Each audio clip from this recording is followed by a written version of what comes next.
All right, let's talk about the Texans and the battle between being bold and being stale. Let's also talk about some of the boldest moves they could make, as well as what are they saying about CJ Stroud behind the scenes. It is a locker room number one source for Texans digital content. This video brought to you by the greatness of Sleeper. If you haven't tried Sleeper, do so for $20. $20 on me. You will not regret it. Play some basketball. Save it for the Super Bowl, whatever you got to do. But use that promo code LOCKER, and you're going to get $20 free without having to commit to anything. And if you want to put some money in, you can get $100, up to $100. You can get 100% back. So shout out to the greatness that is Sleeper. Take advantage of it. And if you're a first-time depositor, go ahead and do it. Trust me, you will not regret it.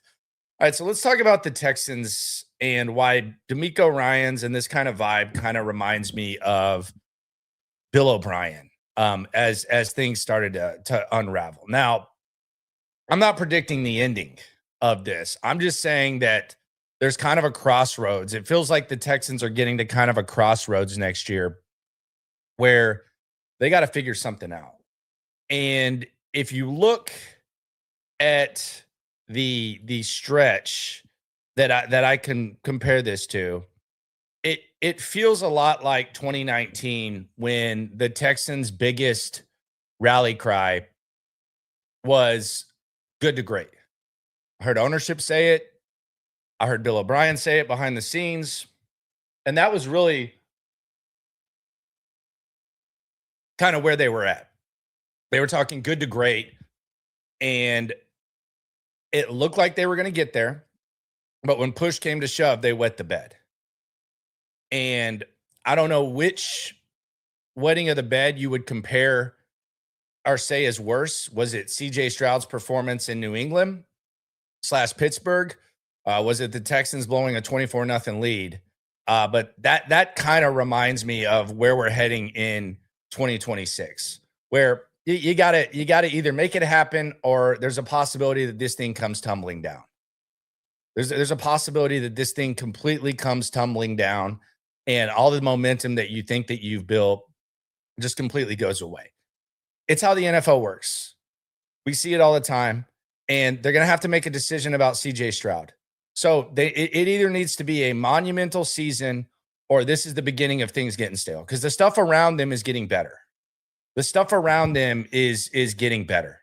And I heard Nick Caserio the other day, and we've talked about this a little bit, but this is the type of stuff that completely reminds me of Bill O'Brien. This was Nick Caserio talking about the season that was, the milestones, all that. Really proud of his team, really proud of what we accomplished, really proud of what we've done organizationally.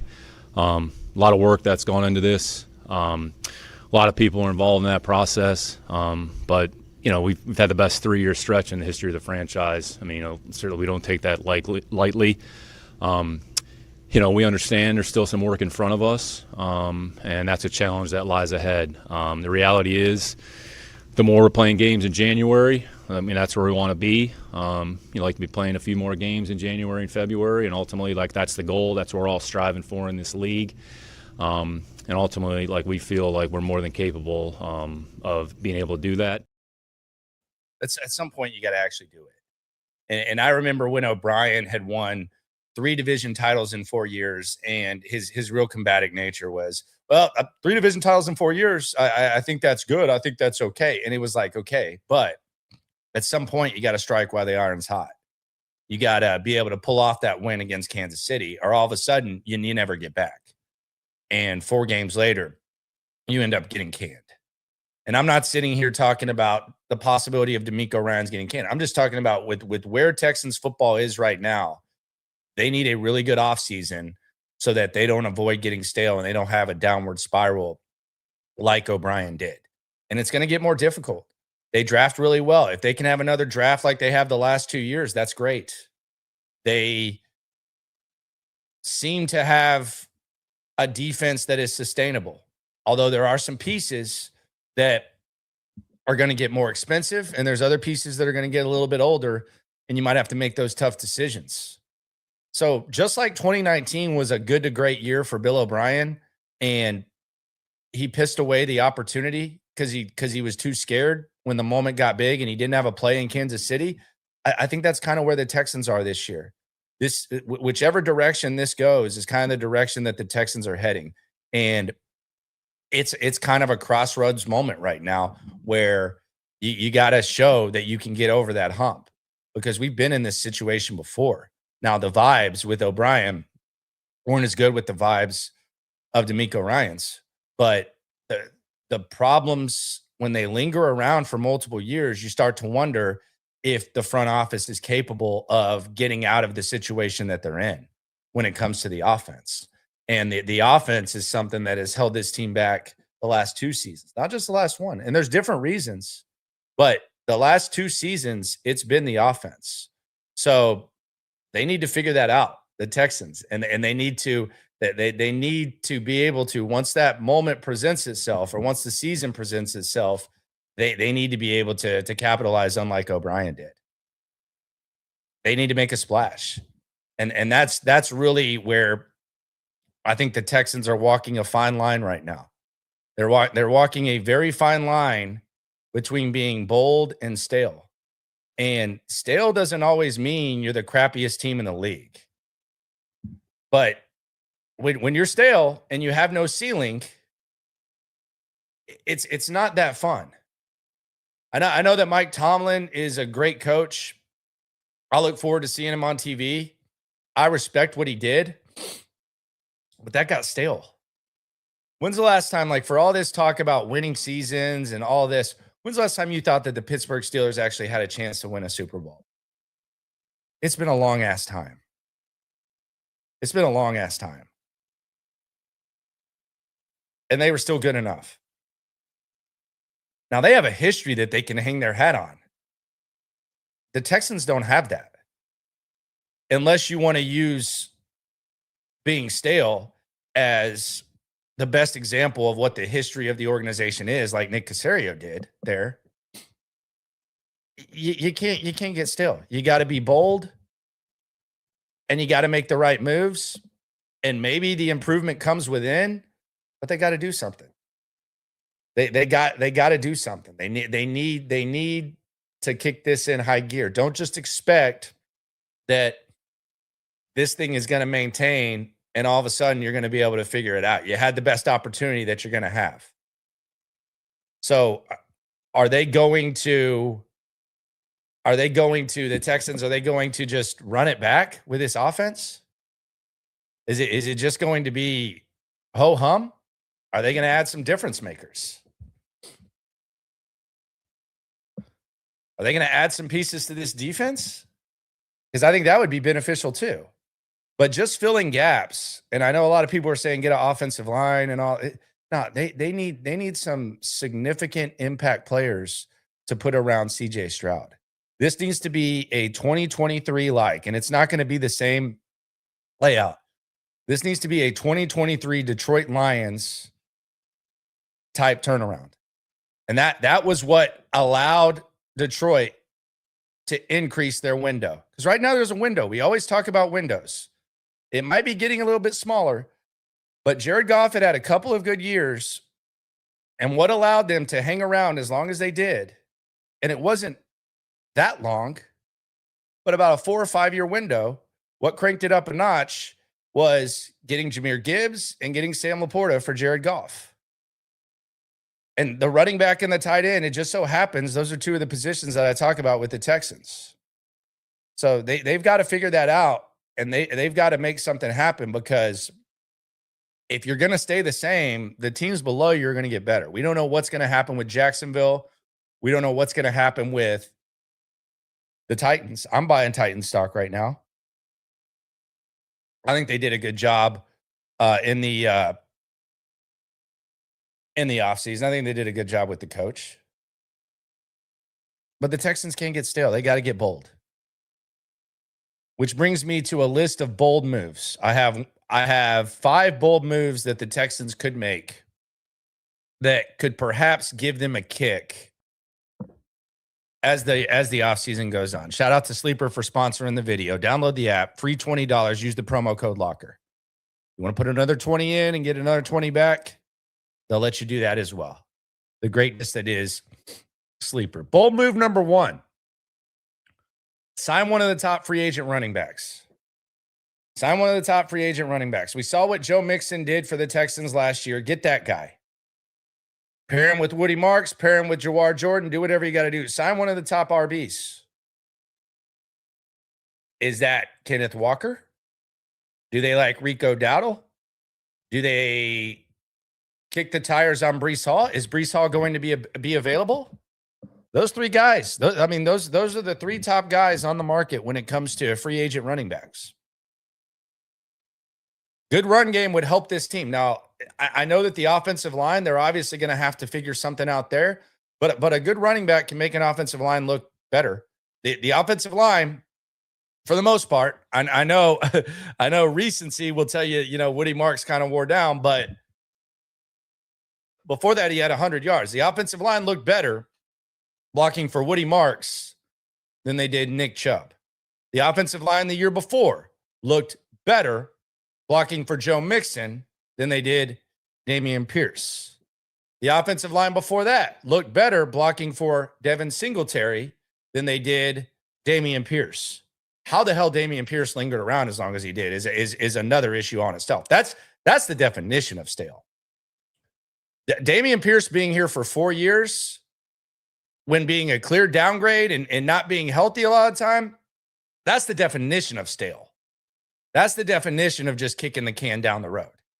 That's more stale than a chip you find in the middle of your seat and glove compartment in the car. That's the definition of stale. But they need a badass running back. And I think that this is the one thing that I kind of trust that they are going to do. And I think they're going to do it in multiple ways. They're finally going to do what I've been begging for. A lot of you have fun with that in the chat, but I think it's something that they need to do. They're finally going to do that because they saw what Joe Mixon added and they saw what it was like without Joe Mixon. And if you're thinking Joe Mixon comes back, he's 30 years old now. He's coming off a injury that Nick Caserio's never said that he's seen. He hasn't even been at the facility. And you heard Caserio mention that. So I'm not betting on that. Get you a Rico Dowdle, make him your bell cow. Get you a Kenneth Walker, who I know DeMeco Ryans likes. I could actually see Seattle franchise tagging him or something. He could probably have a pretty good game in the Super Bowl too. Very capable of that. Or get you a Breece Hall, who we've been talking about for a long time. I'd be surprised if Breece Hall wants to be a Jet right now. They can't even hire a coaching staff. So go get you a Breece Hall, go get you a Dowdle, go get you something like that, and still draft running backs day 2 and 3, and get the Woody Marks thing going. Get the New England thing going that we were talking about with the multiple backs. That would be bold, but it would actually be pretty smart. So that's bold move 1. I would say the reality of that is probably, I think that is going to happen. Now, how much are they going to spend? I don't think they're going to penny pinch. Algiers, another name that's being mentioned. I guess he's more of a compliment who hasn't really been able to fully unleash his skills. I think if you bring in Algier, he's kind of a perfect split at best with Woody Marks. So that's where it's at there with the running backs. Go get a couple of running backs and figure that out. Have to. Next bold move that they could potentially make. And this is one that I just think it's so unfair to the young man. But depending on Tank Dell to make any kind of impact is crazy at this point. He wasn't really that impactful in the 14 games that he played. Outside of 2 games, Kansas City and the Jets, there was a clear struggle to get back to what he was with his first season-ending injury. Now you have 4 guys on the roster that I think you could probably feel pretty good about next year at receiver. We've already listed them, Nico and the 3 Iowa State guys with Hutchinson, Knoll, and Higgins. Then you start talking about him being the 5th wide receiver and not playing special teams. I just don't know how this works. I I actually just wonder how this gets handled. Like, it's impossible to root against Tank Dell.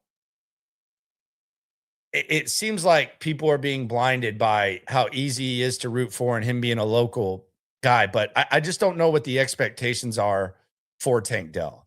He's not going to be faster. He's not going to be stronger. He's not going to be bigger. He's going to be coming off pretty much 4 injuries that could damn near end your season if you combine everything that he's gone through. I hope that they're not depending too heavily on Tank Dell to do too much. I would still function as if Tank Dell is not on the team. And if he goes out there and surprises you, great. But I don't think that should prevent you. Like, let's say you're in day 3 of the draft and there's a wide receiver you kind of like that you could kick the tires on. I don't think Tank Dell should prevent you from doing that. The Tank Dell thing, it's unfair to the young man, honestly. But again, as I've said, anyone rooting against Tank Dell is going to hell on scholarship. I also think you might be going to hell if you're expecting Tank Dell to come back and be the number 2 receiver. I think that's unfair to even expect Tank Dell to do that. So that would be bold. And I do wonder, how do they handle it at this point when the guy means so much to them? What if he comes back and he's just a shell of himself? That's going to be a tough conversation for them to have with him. So I think the handling of Tank Dell and what happens with Tank Dell and what it looks like is going to be one of the interesting storylines. There's going to be a lot of hype locally, but I think it's important to at least keep in mind everything that he's been through when it comes to laying out expectations. I think it would be extremely bold of the Texans. Maybe not as costly because you do have those 4 guys. I think it would be extremely bold to just expect Tank Dell to come back and make an impact over Hutchinson, Knoll, Higgins, and Nico Collins. We saw for a large chunk of the last time that he played before these injuries, and I say injuries with the Kansas City thing, we saw what it looked like. He wasn't the same guy then. So I think it's weird to expect him to be back now. I think that's crazy. Then we go to bold move number 3. And this is the handling of Gerard Johnson. Are they really just going to run it back with the QB coach? I'm not sitting here like pounding the table thinking it's outlandish. I do think when you lay out what the quarterback looks like in year 3, I think naturally questioning the quarterback coach would be fair. But I also don't know what the replacement option would be and how the quarterback would handle the guy that he's known for a long time that was at camp with him, how CJ Stroud would handle that. And I don't know whether he should be calling the shots and deciding who his coaches are and all that. There are some quarterbacks that you probably give that authority to, but the handling of Gerard Johnson, regardless of what the decision is, will warrant a lot of attention, whether it's they got rid of CJ Stroud's guy, the quotes will reemerge about how much he loved Gerard Johnson, or they kept his guy despite the fact that he's regressed. So this is going to be something that damned if you do, damned if you don't. And you're just going to have to see the results for people to completely buy in on it. So the Gerard Johnson, the QB coach thing, that will be something to monitor. And that's something that no matter what happens, there's going to be relevant talking points in regards to both.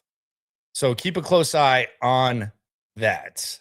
The next bold move that the Texans could make is making an aggressive trade in the draft. And you can maybe connect this to the running back thing. Like maybe they trade up for a Sadiq out of Oregon, the tight end. Maybe they trade up for Love out of Notre Dame. Maybe they decide they want to make a splash. They want to get some juice flowing here. There's always going to be someone willing to trade. You have the extra pick from Washington.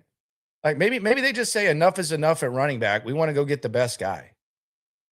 Now, I think the point to watch as to whether this is an option, I think it's going to be Kansas City, because Kansas City is sitting right there in the range where if he drops below that, then there's a possibility. But there's some skepticism for some teams to draft running backs high, but there's also examples of making it work. And this is a guy that a lot of people have a lot of good things to say. But maybe they decide to make their splash in the draft and just be aggressive. Let's get some energy here. Like, it's stale around here. The vibes are in. Let's get some juice. Let's go all in and go get this guy. If you think that he is, like, let's just say that this is a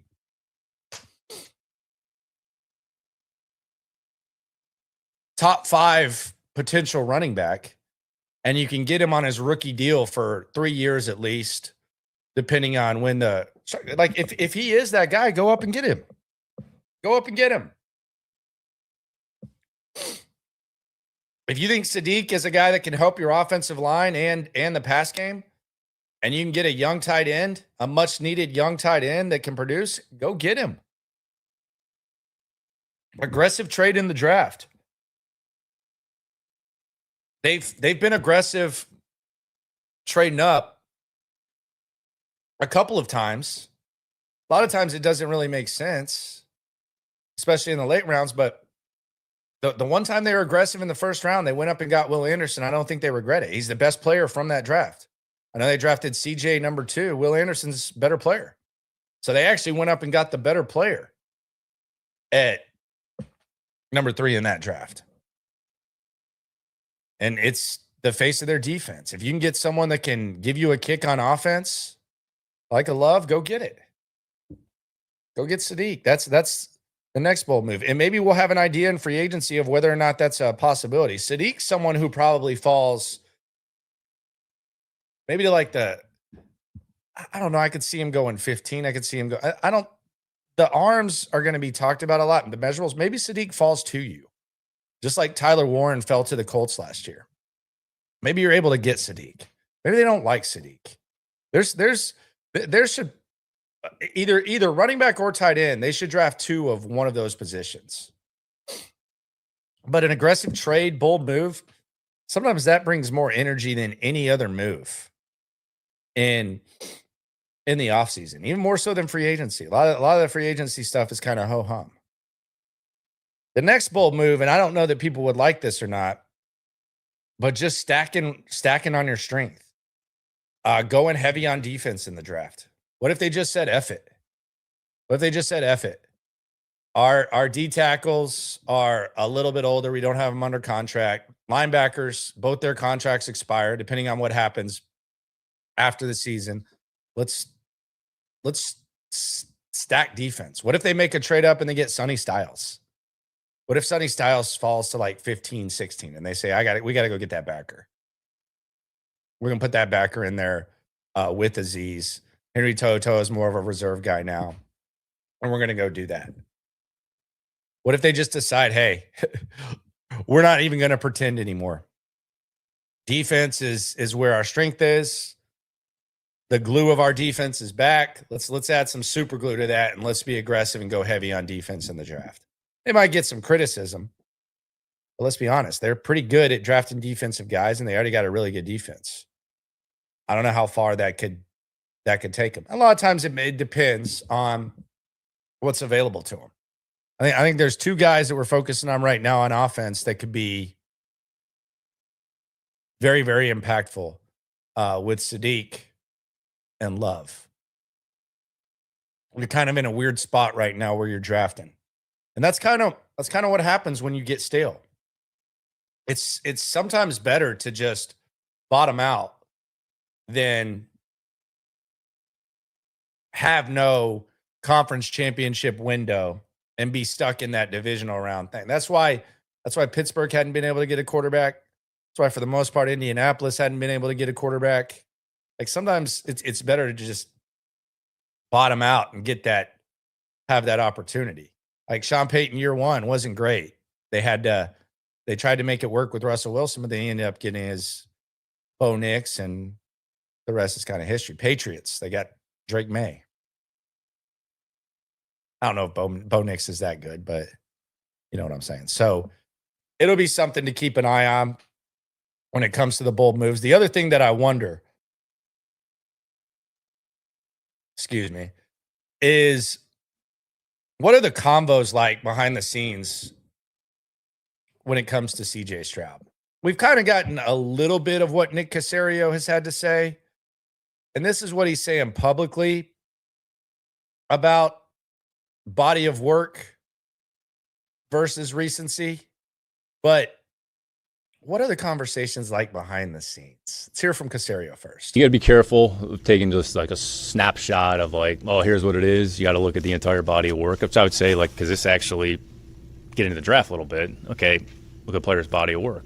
Players started 45, 50 games. You're looking at their body of work as opposed to, well, they did this in this game. They did this in that game. Okay, over the totality of it, what does it look like? And then you got to be able to say, here's what we think it's going to be, right? And with NFL players, some players have more body of work than others, right? So you're looking at the whole body of work, and if they've shown the ability to do things at a certain level, then it means it's in there, right? And then it's like, all right, what else can you do? And every year, you're starting from scratch, right? So I think each player looks at it and, hey, I'm going to focus on this. This is offseason, whatever your list is, right? And we're going to have kind of a checklist for the players when they come in the building. Hey, these 3 or 4 things, here's what we're looking for relative to improvement. And then you can look at the end of the year. All right, did they improve that? Did they not? So it's ongoing. It's very fluid. So, again, you have to look at everything. You just can't look at one particular play, one particular game, one particular situation. I mean, I'm not really sure the question. I'd say we had one of the best teams in the league. So, I mean, we went out there and competed with every team in the league that we played. So, I mean, I'm not sure like what the question is. I can specify. You know, the offense, according to their statistics, didn't take a huge jump offensively. And I'm wondering. The most important statistic is winning games. So that's what we're focused on. 100%. But you lost in the divisional round again. You ultimately want to get farther. Do you feel like you could have done more to get to that point, or were there circumstances that you felt were out of control? We had a good enough team to win any game we played. In the end, we didn't execute well enough. You can't turn the ball over 5 times in a divisional playoff round. So there you go. So he's talking about winning, and then he says, basically, we lost because of CJ, which is true. What he said was true. They had a good enough team. You can't turn the ball over, which is true. And that's what he's saying to the media. And that's what he's saying with in an organization in which, let's just be serious, they are very delicate in the way in which they talk about CJ, although DeMeco was a little bit more critical this year. Like, what are they saying behind the scenes about CJ Stroud? Like, what is the discussion? Because I'm not sitting here saying that they want to move on from him right now. That's not even a possibility. I can't even shake my lips to say that. But what are they saying? Like, DeMeco Ryans just put out the best defense in the history of the Houston Texans. Now, that's something you can be effing proud of. Not the best 3-year stretch in Texans history. That's mediocre. They've had some damn good defenses around here. And DeMeco Ryans just put out the best defense that we've seen around here. And why did they lose? They lost because of the quarterback. We know they've won games with him. Something has changed along the way. Something changed in 2024. I don't know what it was. There was a point where he wasn't having fun. Kind of seemed worn down. Bobby Slowick gets fired. Kaylee's here. We're talking about shoulders and all that type of stuff. And then all of a sudden there's yips. You get the concussion, scared to run. All of a sudden he's a turnover machine. Looks like Brian Hoyer. I don't know. But I would love to be a fly on the wall and hear what they're saying. Bottom line is, though, whether CJ Stroud, whether they feel like he's going to bounce back, whether they feel like he held them back, which he did, but whether they feel like he's going to hold them back again, they cannot afford to get stale. The Texans are in a danger zone right now when it comes to possibly getting stale. And they need to be bold, but they need to be smart in doing so. TriStar show tomorrow. We'll be out there. If you need your tickets, let us know. We'll probably go to Spanky's and eat some lunch at 11 and then head over there at 12 if you want to meet out there and get the tickets. Going to be some fun meet and greets and all that type of stuff. Congratulations to the people that won the Calvin Murphy, Jeff Kent, Charlie Sheen, and shout out to Sleeper for sponsoring the video. Be sure to download the Sleeper app. Use the promo code LOCKER. If you haven't done it, you'd be doing me a big favor if you download the Sleeper app and use that promo code LOCKER. I don't know if you want to do me favors, though. Who knows? Maybe not. Whether you do want to do me favors or not, when it comes to this Texan stuff, we're all in it together. You're not going to believe what I got going right now. I just made some full chicken wings on the Ninja. I got some rice, and I got some seasoned, like, sweet potato fries that I just made. So I am going to eat good and watch some TV. Happy off season, everyone. High-grade marijuana called Kush on the streets. Yeah. Yeah. It's the Locker Room on YouTube. You know what it is. Let's get it. Hey. Locker Room. Yeah, we in the locker room. Texas talk. Yeah, you know what we about to do. Localize every angle's what we really do. We the source, we the pulse of the city too. Landlocked, got the game in the headlock. Localize every time, can't stop, won't stop.